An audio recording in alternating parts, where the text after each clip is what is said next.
All right, we'll try. Does my hat look good? Okay. Looks cool. Do I look like? Okay. Hey y'all. Pretty soon I'm going to start to be public about something that's a little bit awkward. So I wanted to make a little video and, well, say thank you first. Your love, if I not for the love and support of Mom, Dad, Elisa, growing up, it would have been really hard as a kid with Russell Silver syndrome. And I've shared with y'all that I'm going to be talking about this publicly, but one of the things that goes along with Russell Silver syndrome, as y'all know, is something called an intersex birth condition. Babies born like me, we don't have bodies that are completely male or completely female, but doctors do their best, and in my case, they did their best. But it's still tough, and there's a lot of problems that go along with it, especially infections. As y'all know, I was in the hospital several times with bad urinary tract infections, and about 5 years ago, when I was willing to have my last surgery, the doctor said, listen, we'll have a much better outcome if you'll just accept that you don't have to pee standing up.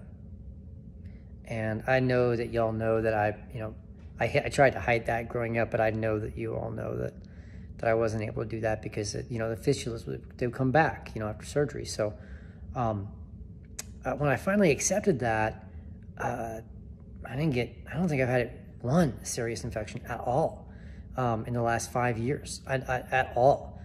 And I think that this is an important thing for people to understand about, this condition, is that accepting the way that your body is, the way that God made you, even if He made you so that you can't pee standing up, that's okay, that is fine, and they don't need to be ashamed of it. And when they get an infection, they need to go seek treatment quickly, not wait, because it can almost kill you.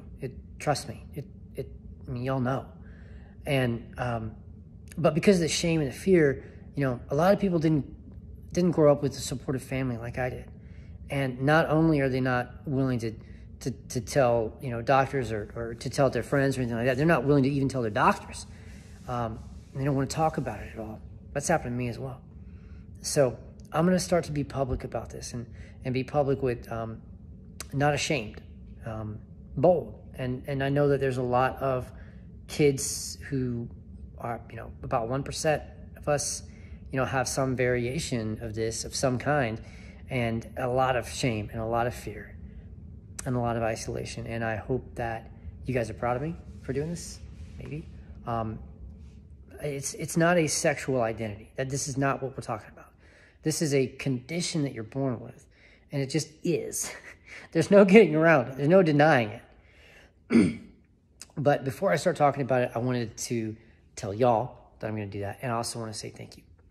Mom and Dad. Dad, you gave me a shot like every single day from the time I was like probably 5 or 7 or something until I was 14, in order to treat Russell Silver syndrome. And even those intermuscular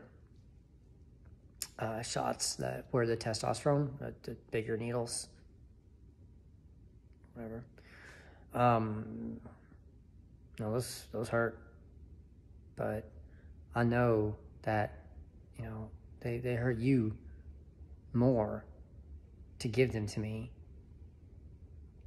but you love me and you gave them to me anyway. Thank you. Thank you. I love you.